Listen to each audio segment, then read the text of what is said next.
올 시즌을 무관으로 마무리한 바이에른 뮌헨에서는 꽤나 충격적인 결정을 내릴 전망입니다.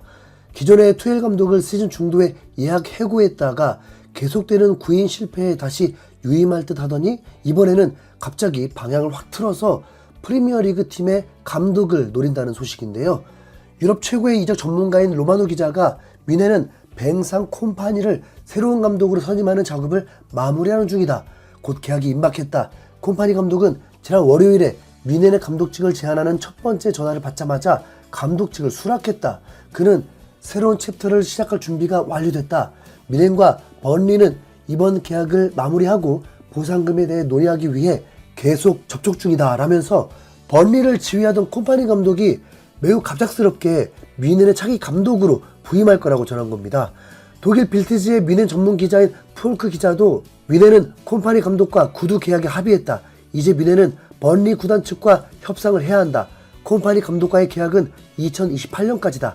이번 주말에 콤파니 감독의 부임이 발표될 예정이다라면서 며칠 내로 콤파니 감독이 뮌헨의 새로운 감독으로 부임할 거라는 걸 기정사실화했습니다. 글로벌 스포츠 매체인 디 애슬레틱에서 번리 전문 기자로 활동 중인 앤디 존스 역시 벤상 콤파니가 바이에른 뮌헨의 감독으로 취임하는 계약이 거의 완료됐다.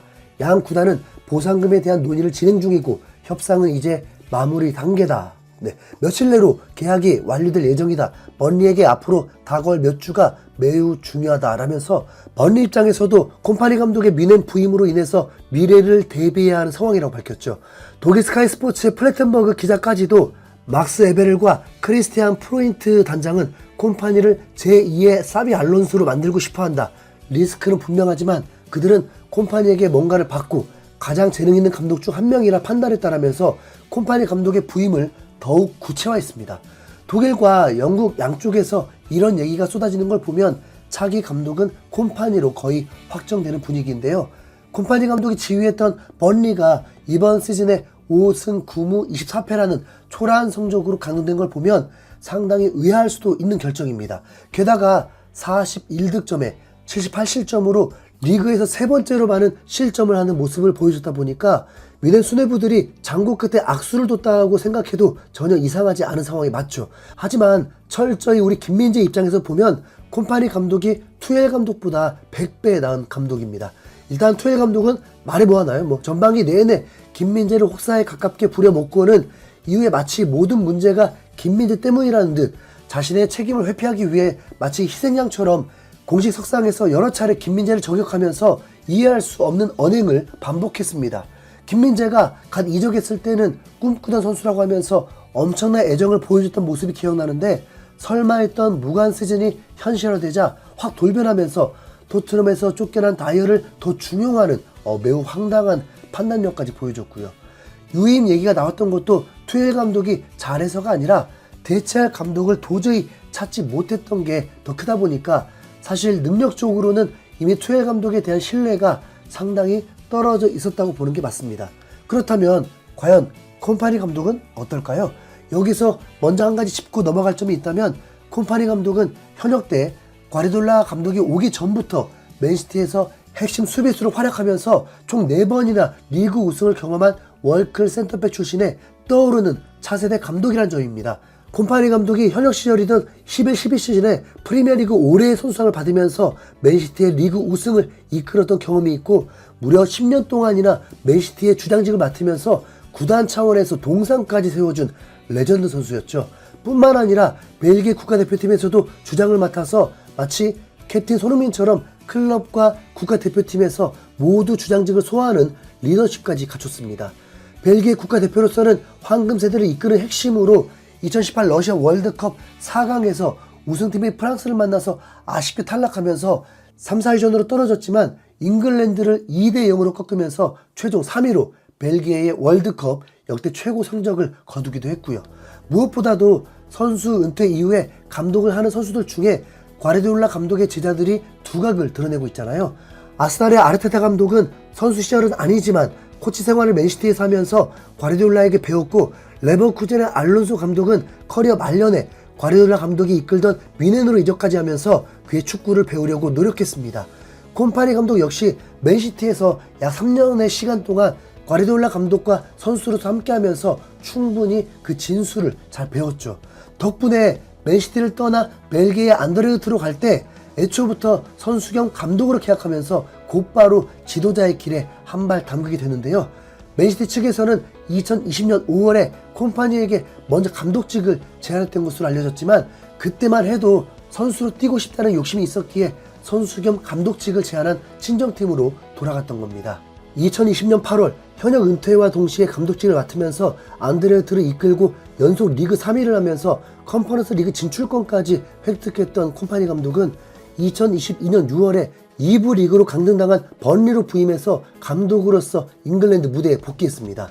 당시 번리는 1부에서 2부로 떨어진 충격으로 닉 포프 골키퍼를 비롯해서 맥닐, 벤미, 타코우스키 등 주축 선수들이 대거 이탈하는 악재가 겹쳤는데 콤파니 감독은 자신이 활동했던 벨기에 1부 리그에서 눈여겨보던 선수들을 다수 영입하면서 어떻게든 선수단을 다시 꾸렸습니다. 전임이었던 다이치 감독의 번리는 수비적인 전술로 흔히 말하는 실내 축구를 구사했던 반면 콤파니 감독은 부임하자마자 매우 공격적인 축구로 수비 라인을 높이 올리면서 팀 컬러를 확 바꿨는데 이게 엄청나게 잘 먹혀버렸습니다. 덕분에 콤파니 감독은 10월에 이달의 감독상을 받고 12월, 1월, 2월까지 3연속 감독상까지 받으면서 번리를 압도적인 1위로 이끌었죠. 잉글랜드의 모든 축구팀이 참가하는 FA컵에서도 번리를 8강까지 올려놓는 기염을 토했지만 안타깝게도 상대로 맨시티를 만나면서 탈락했습니다. 하지만 당시 맨시티의 과르디올라 감독은 자신의 제자인 콤파니 감독에 대한 극찬을 해주면서 언제가 될지는 모르겠지만 콤파니는 언젠가 맨시티의 감독이 될 것이다 라면서 자신의 뒤를 이을 만한 인재라고 하기도 했습니다.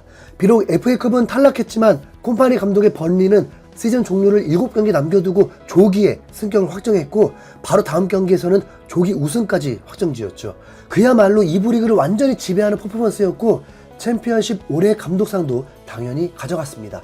다만 올 시즌에 1부 리그로 승격한 이후에도 2부 리그를 휩쓸었던 공격 축구를 버리지 않고 일관적인 전술로 끝까지 밀어붙였는데 아무래도 프리미어리그의 벽이 워낙 높다 보니까 그게 잘 통하지 않았죠. 손흥민 역시 시즌 초반 번리를 상대로 헤트트릭을 하면서 1부 리그의 매운맛을 제대로 보여줬고요.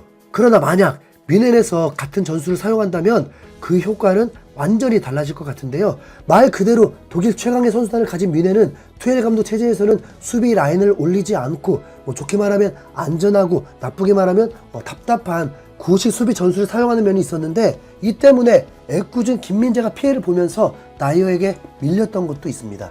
그러나 수비 라인을 높이 올리고 적극적인 수비를 원하는 콤파니 감독이 온다면 다시 김민재가 중용될 가능성이 커지죠. 콤파니 역시 현역 시절 월크 센터백이었던 만큼 김민재가 개인적으로 집중 케어를 받으면서 더 발전할 여지도 더욱 많고요. 콤파니 감독은 현역 시절 피지컬은 물론 볼 컨트롤, 판단력, 수비 조율 어느 것 하나 빠지지 않는 육각형 수비수라는 평가를 받았는데 김민재가 그런 레전드 선수에게 배울 수 있다면 나중에 프리미어리그로 진출한 이후에도 빠르게 적응하면서 두각을 나타낼 수 있을 겁니다. 콤파니 감독이 김민재 한번 제대로 키워주길 또 속는 셈 치고 믿어보도록 하겠습니다. 이상 흰수염고래였습니다. 감사합니다.